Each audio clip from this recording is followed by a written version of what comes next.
Hello, everyone. Welcome to round 2 of our 2020 Coronament. I am playing black against a former student, Tim. I took a look at some of the games that we played in the past, and it unfortunately seems like we've only played 4. Uh, and I was only black in one of them, and he played d4 in that game. So I'm working off of little to no prep, but I think it does help that he is my student, and I think I have a general idea of what he normally plays. Now, I don't know if I've ever seen him play this. So why don't we throw a pin here with bishop b4.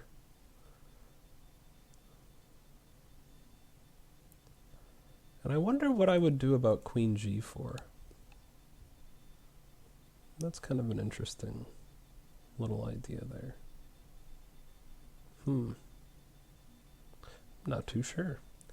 Probably knight to e7. I'm sure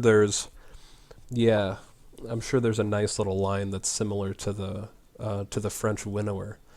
I bet knight to e7 would work mixed with rook g8 and then taking here. But he defended here anyway, so that doesn't make an enormous difference.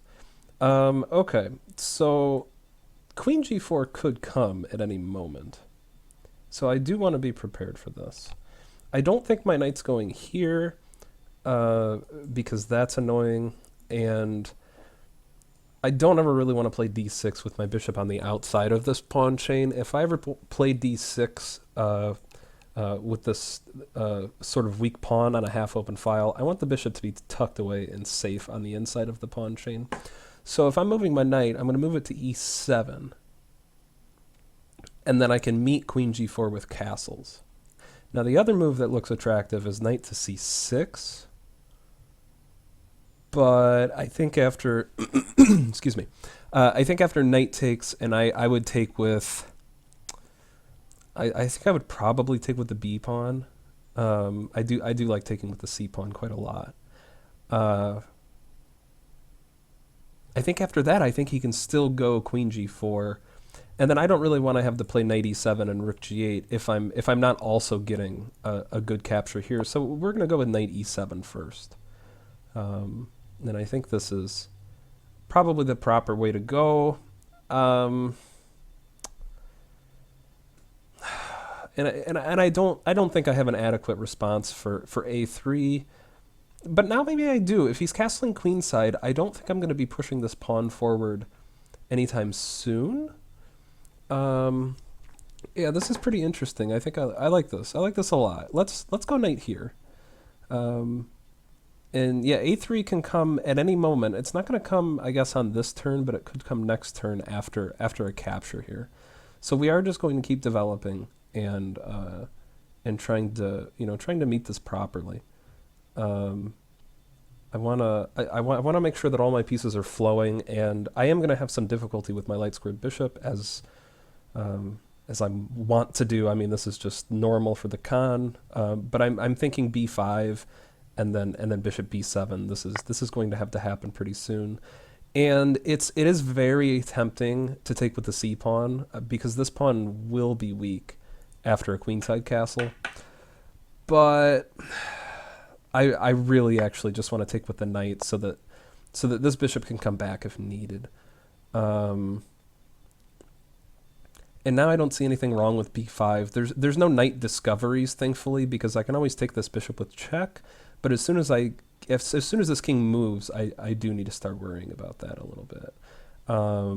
So castling queenside looks to be fine. I don't think that there's any. I mean, I'm a little bit worried about a queen g4 f5 kind of idea.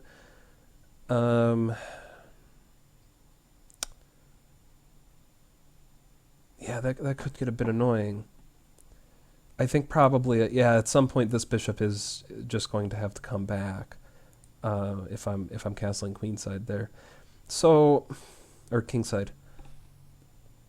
This pawn's going to stay at home. If anything, it'll go to d6 after the bishop comes back to e7. And notice I'm not calculating anything. I'm just trying to plan and map out where all of my pieces are going to go, the strongest squares for them, the best options for them. That gives them, it gives them the most amount of options, the most number of squares to move to. I still haven't calculated. I don't think I have. If I did, I don't think I verbalized it. But yeah, you will get like some little minute calculations that'll happen. And you can't really control it, but I'm not really trying to calculate, which is important. I'm just trying to understand the position. So in the position, I'm a little bit worried about my lack of kingside space, and I think he has a solid setup on the queen side. I don't think I'm worse, but I'm definitely not much better here, if I'm better at all. Yeah, I really don't think I'm better. Now this knight can hit the queen here, but I don't think it does anything. That knight position isn't sustainable, and it would probably just move his queen to a better square, so we won't be doing anything like that. D5 would be nice at some point. I don't know when that point is going to be. It's not going to be anytime soon. He's pretty geared to defend against this D5 square, so this is a good setup for him. The only thing I would change, I think, obviously, is the bishop on d2, and I don't think I would have moved it to e1. I think what he's gearing up for is something like this, perhaps, but I don't think this is the correct approach.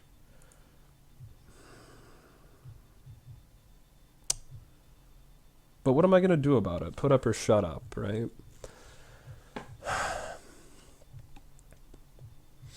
F5 could be a consideration. I really like F5. I like F5 a lot.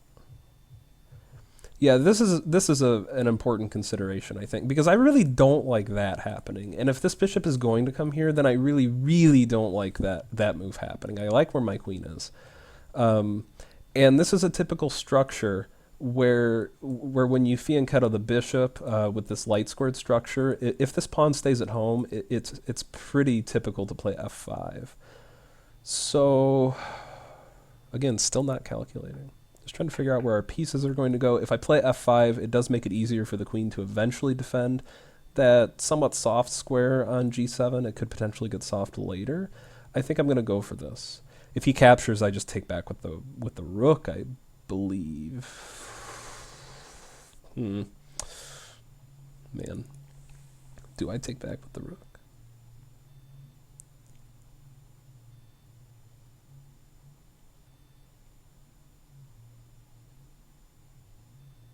No, I think I take back with the pawn. I'm liking f5 less now. I think I would take back with the pawn, but man, I don't want to have to do that. Interesting. Queen a5 is an option too. Queen a5 and then I can maybe do it.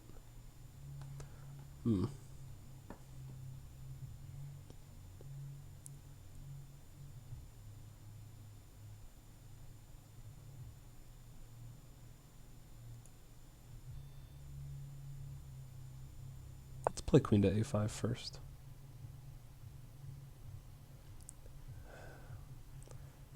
Ugh. Yeah, no, I don't know where this bishop is going to go. My reason for queen to a5 is simply after f5, I don't like the position after he takes. If I take with the rook, bishop d3 hits me. And if I take with the pawn, he does get a free developing move with bishop c4 check, and he also gets a punch at my queen. So I do just want to move the queen now, and I think at the very least, queen a5 is going to slow down his attack on the king side the best, because if he does get any ideas with this bishop, leaving this diagonal, I can then at least take and double up the pawns and transpose to an endgame here. or convert to an endgame rather. Transition is the best word. That's the word that we were looking for. So, and then the queen here also gives me a very nice rank to work with. So, you know, my queen over here is you know, if I'm not going to play f5, my queen over here seems, I mean, it's just, it can't get over to the king side to help. When she's on a5, it's certainly in a much better position too. Now that I was a little upset because it makes it harder to play b5, but I'm just going to have to figure that out. I think he has maybe tougher questions to answer. But maybe not. Can he not just go a3 here? Oh, man. Yeah, a3 looks like a really good move. a3 is a strong move. Okay, he doesn't see it. That move's not bad either. Okay.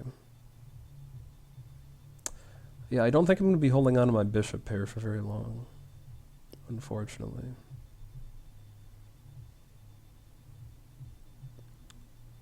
I'm liking this queen move less. This queen doesn't belong here. It belongs on c5.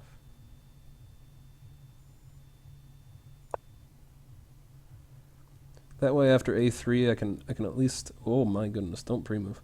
I can at least come back here. In the other position with the queen on a5, a3, bishop e7, knight d5, hitting the queen, and then I lose the bishop pair, which is just not at all ideal for me right now. And then this way, after the bishop moves, or whatever he plans on doing with it, after bishop f2, now I can at least come back to e7 with my queen, I think. And I think that's a safe and an effective square for my queen.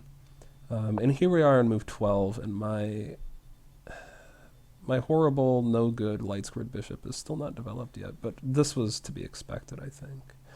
Okay, queen d3 is probably not effective. This move is too defensive. Simply bishop b3 was, you know, there's nothing wrong with bishop b3. That's a perfectly fine move. But queen d3, yeah, that stops his bishop from having that square. So I can go knight a5 and I can win the bishop pair. I think that's what I'll do.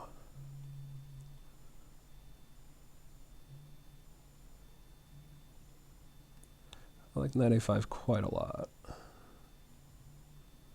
Let's do it.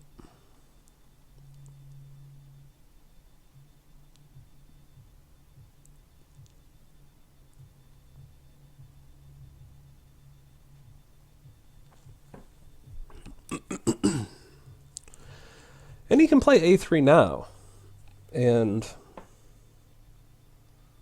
I guess he loses a pawn there, though.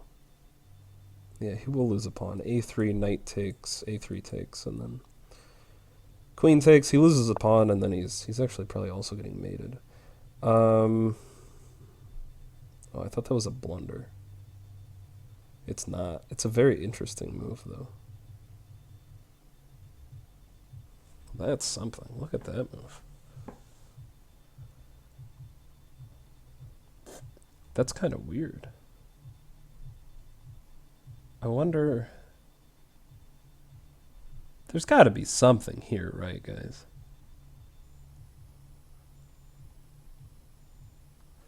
What I don't want... I really don't want all of my pieces to get traded off. That's kind of the last thing that we need right now. I bet I can play queen to e7. And then if bishop takes, I have queen takes. And I'm threatening the knight, and I'm threatening the rook. And the knight and the bishop. He could go bishop b3, but I think I have a better position there. I think queen to e7 is the best move. Then he has knight there. And then I go, and then I move my rook. I'm okay with the knight there.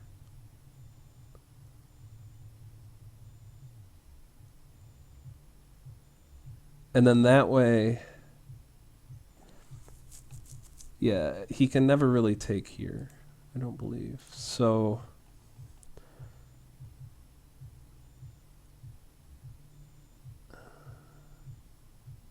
wow, this is something.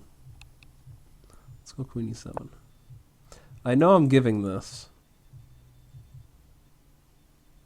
but I think it's okay. I could be very wrong. Knight b6, rook b8, and bishop g3 is a little bit worrisome. Okay, we don't have to deal with any of this, thankfully, unless he's found something better. And now, I mean, he's got to play bishop b3 here. I don't really see a different idea. And maybe that's my problem, but yeah, I'm awfully glad that he didn't go for this. That would have been a little bit annoying, but the alternative wasn't really too ideal either. The alternative being queen takes c4. After queen takes, knight takes, bishop takes, my rook is hit, and then he gets knight b6 anyway, and then I think my rook's just getting trapped after knight b6, rook b8, bishop d6. Okay, oh no, it's not my move. And then my rook's just trapped, so I don't think that was the way to go. I think queen e7 might have been my only move. Knight a4 was a hell of a spot, and even when I was here in this position, again, I wasn't calculating. But I maybe should have taken more care about my pieces here, because I do have a bit of a lack of development. And maybe b5 was more accurate. You know, come to think of it, yeah, b5 was more accurate. And I was going to play b5 anyway. I was going to go knight a5. And then on bishop b3, I was planning on going b5 anyway. So I probably should have just played b5 first, because it stops the knight from going there. So... and all this could be wrong. We're going to find out in the analysis. But this is what I have in a 15-2 game. It's awfully fast, and deep analysis like that is for sure difficult. You know, even for the best players. Okay, so not that that's me. I want to get rid of that. That piece is an annoyance. I want to get rid of that. I want to have the bishop versus knight. That's what I was hoping, because that gives me a pawn. And it gives me a very valuable pawn. But I need to make sure that I'm not giving it back. I don't think I am. I'm also forking two other pawns. I'm still on this, so his queen can't go too far. I have b5 plans. I have d5 plans probably first. d5, bishop, d7 is how I want to develop. Yeah, this looks nice. Now everything's coming together finally on move 17, where I did feel like I equalized in the opening. I didn't get the greatest position, and maybe I was even worse for a point, but I do feel like it is finally coming together here. And hopefully my bishop will get to come out soon. He's unfortunately quarantined.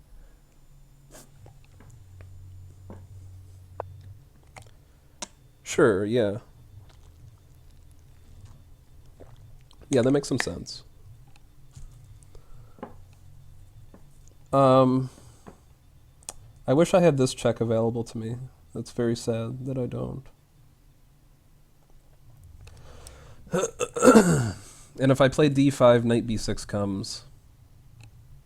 And that knight's really hard to get rid of. If I play b5, knight b6 comes anyway. But... shit. But then I can go rook b8. And then he can take my bishop. He can't take the pawn because I'm on his rook over here. So I think b5. He can go knight c5. But I don't really care about this. I'm not worried about that move. So let's go b5. We have to get this bishop out. It needs to see the light of day. If he hits me with the rook, I have queen takes. That is a very commonly missed tactic. So we'll see if I'm gifted more material, which I think there's a decent chance. Like I said, that tactic is a devil. Very, very easy to miss.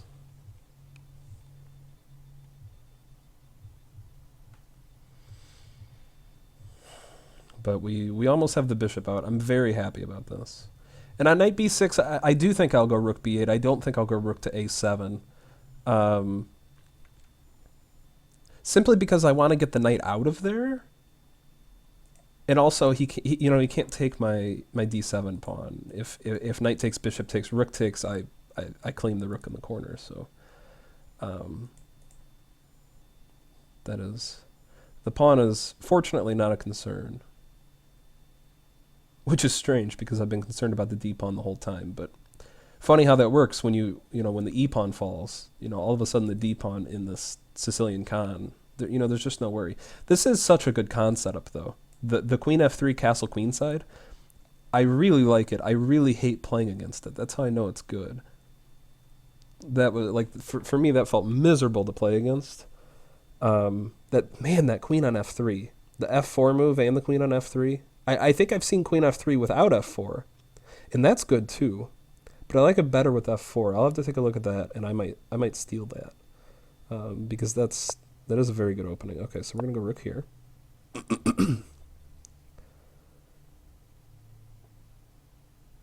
and d5 is next. Well, now we'll just go queen c6. I did look at this before in a different line, but queen c6 is still good. And the funny thing is, after queen c6, he can actually go knight to a4 because that pawn is pinned. Wait, is that knight trapped? No, he can take the bishop at any point. So let's just go queen c6. It would have been trapped. I was thinking about going queen to b7 to trap it, but then he just takes the bishop. So if he takes the bishop here, I want to at least get some development. But after knight a4, I'll just go bishop b7, not rook b7, bishop b7.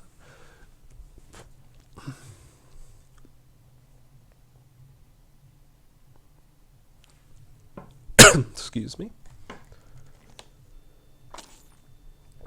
And he's doing well. He is down a pawn, and I do have two center pawns. And the pawn that I don't have is a c-file open to his king. But a lot of these things were out of his control and are just the nature of the opening. I mean, he had play against my d-pawn. I now have play against his king. And he had play against my king earlier, or he could have when he castled queenside. Some of these things he simply didn't take advantage of, which, that's definitely within his control. But, some of that stuff is just unfortunate. Okay, so we're gonna play the bishop move, finally get this developed. And then we're gonna go d5 and hopefully just strangle. Which is, I know this is weird to do with a bishop, but I'm up a pawn. So I do need to make sure that my pawns are taken care of. So yes, we will go here and we will strangle and just very slowly inch towards his king, while hopefully also defending ours. This is still anyone's game. He's doing a good job on time too, but this is starting to dwindle as I make quicker moves. That's always been a problem of his. And it's probably one of the things that I guess I can look to crutch on in a rapid game. Okay, let's just go here. I'm not sure what the rook lift is for, so I'm just going to improve my pieces. I mean, I think he's going to double, but I don't know. He's doubling against this, so I'm just not sure. Maybe he wants to stop that idea. But I can go bishop a8 and queen c5, and I can make that idea happen anyway. Which I'm not even sure if I want that to happen, because then the knight gets a4 and is just a general annoyance. Right now the knight doesn't have any good advanced squares. which I'm happy about. This is nice. And I can just strangle him and play on the time. Oh, you can't highlight the time anymore. I wonder if anyone's noticed that. You used to be able to highlight the time, and it was really annoying. Wow, now you can't. That's interesting. Should I call him? Look at that.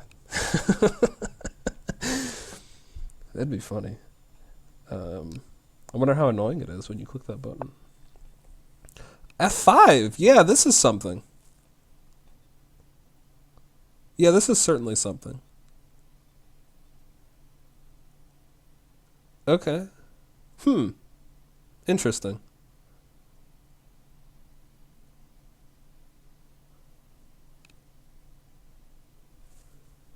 If I go queen c5, does he back it up with the rook, I wonder? I bet he does. I really bet he does.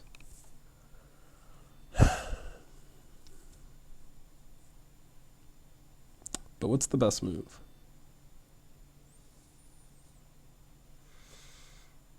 Queen b6 looks decent.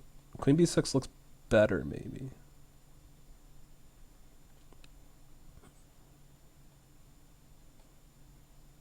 I think I'm liking queen c5 more.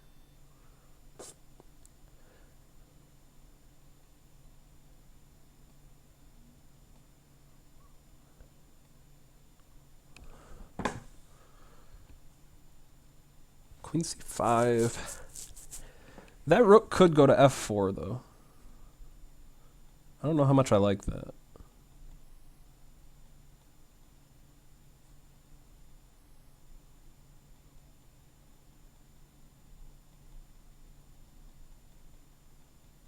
Huh.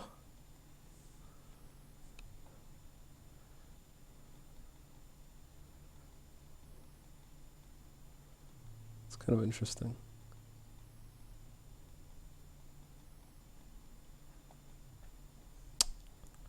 Let's go queen c5.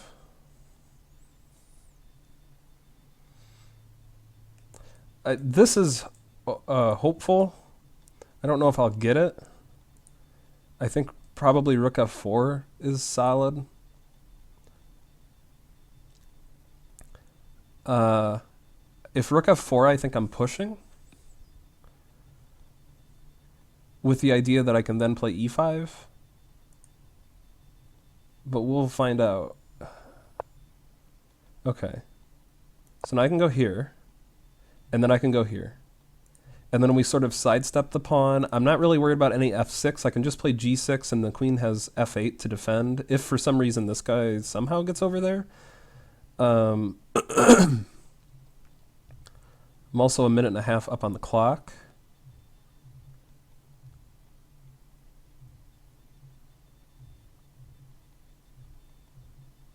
And yeah, this is going to be really nice for the bishop. This is huge. I really needed this.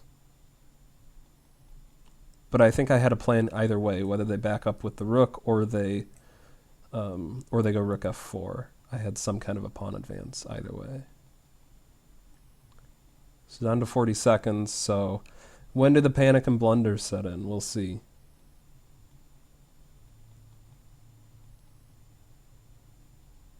So the panic sets in right about now, right?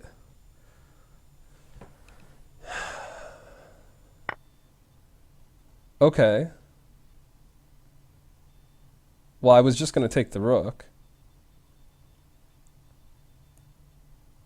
So let's do that. Now the knight's hanging because of mate, and there's two pieces on it. That move I have questions about. Maybe he just missed that, amidst all the hubbub, which is possible. He probably saw it initially and then was looking at other things and then played that move and then forgot that his rook was hanging, which happens all the time. Okay. Yeah, that's... Okay. So, yeah, we did... it wasn't...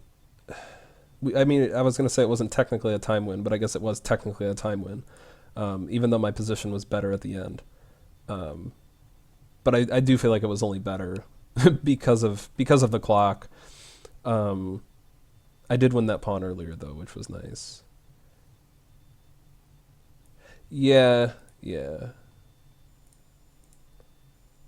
Um, so this will be interesting, and I really want to look at a very specific point in the game, and that was, I think, after knight a4, because I think, well, it's good to know I played the, well, I guess I was going to say end game. I guess it was more of a middle game. End of the game. It's good to know that I played that well. Um, but this is, yeah, that's a decent advantage. And this was, yeah, after knight a4 and queen e7. He was up to 1.9, which, it didn't feel too good. Bishop e1, queen a5. Yeah, I was less than pleased about that move after I played it. But overall, not the worst game ever. So let's dive through here and see what's going on. So queen c7. Yeah, this is interesting. I wonder what's the b5. See, and I knew about that move, and I've been playing correspondence games in this position with f4, and I simply forgot it. Yeah, b5 is really strong. And it gets the bishop out, the light squared bishop out early. That's important. I do that in other positions and forget to do it in others sometimes. Bishop d2 is the most played move. That's surprising. Queen f3 looks much better, but I guess bishop d2 is going to happen regardless. It does seem a little bit strange. And then I think knight e7 was probably the best move. That was one that I was happy with, yeah. Bishop d3, but yeah, queen f3 looks fine, knight b to c6. So this all seems to be played pretty well here. Castles, everything going good. I did think that he should have played king to b1, and that opens up things like this. It might not happen right away, but it opens that potential at some point. That move looked a bit weird. I think he wanted to go to g3 with it, and this is just not the play. What am I doing? I like bishop e7. I don't think there's anything wrong with bishop e7. Yeah, and here he should have played a3, and I'm just giving up the bishop. If I go back to e7, then yeah, knight d5, which is what I expressed during the game. But I did see that, yeah, f5 was... That surprises me. I thought it was... Okay, it's starting to get worse. Yeah, f5 was no good. So I am glad that I didn't play that.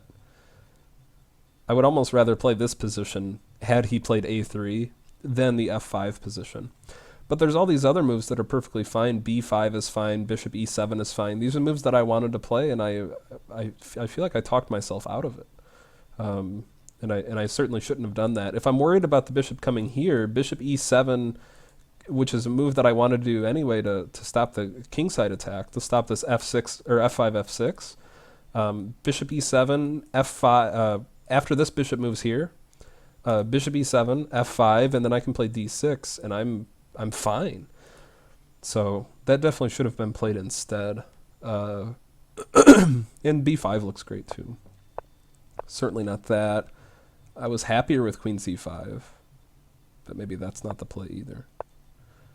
And then yeah, b5 is best. I didn't see knight a4, and he did. That was pretty nice. I thought this position was a lot worse. What's going on here? Knight takes here. Bishop takes, hits my rook. Rook e8. Can he not? Oh, the knight's covering. So b3, and then I need to play b5. Okay. I see. Yeah, that's interesting. Yeah, otherwise I'm allowing this, and that's a big problem. Okay, so I didn't look that far ahead, and I just went with queen to e7. Spent a fair amount of time on it, and once you get down to 6.5 minutes on move 15, we're getting move 14 for me. We have to start taking care to not run out of time. And this is when I think, yeah, it starts to turn here. And here I'm very happy. I'm surprised that he didn't go knight b6. I know I had queen takes f4 check, but... Knight b6 is annoying. I can't get rid of that knight, and as a result, I can't develop my bishop, because even though I can play d5, I can't go to d7. It takes a lot of time. So that's very surprising. And I think it's worth the pawn, giving up the other pawn to be able to play that move. So that's why I played b5, because now at least the queen doesn't guard this. So I'm quite happy. And queen c6 is best. That makes sense. Oh, b4 is nice. I didn't see that. That's a nice little idea. This is a nice move too. And I was looking for a point to play a5, a4, a3. I just didn't see it here. I was so preoccupied trying to get my bishop developed, which I guess isn't the worst thing ever. So we're getting the rook out there, and it said I could play e5 for about a second, but that looks like a strange move. And I think I'm reasonably happy with the rest of this. If the rook did go to f4, which is where I thought it would go, I didn't even see queen b4, but I would certainly take that. If it did go to f4, then I had d4, I think. And yeah, it is starting to really like d4 quite a lot, and I did too. d4 and then e5 coming soon. So for example, takes, and if they take here, I'm going to take on f5. If they take here, then I get to push e5, which was what I saw. And this was, yeah, that's I really, really like this position. I can then even, at some point, go queen e7 and reroute it if I need to. Certainly, it's perfectly fine on c5, but that position looks awfully nice. So I was happy with queen c5. It kept my d pawn guarded, and it facilitated this push. If queen b6, whoops. If queen b6, didn't I like queen b6 better? Yeah, maybe because it's still guarding the e pawn. I'm not sure. I'm not sure of the difference, and it would take a long time to figure it out. But yeah, now after this, after getting so low on time, it is. Rapid games are just really tough in general. So, all right, we're always on to the next round since it's a Swiss tournament. But we are on to the next round unscathed for round 3. So I'll record that one too, and I'll of course record the rest of the games. It is a 5-round tournament, so we are not nearly done with any of this yet. We have a lot of chess left to play. So thanks for joining me today, and I'll see you all next time. Bye.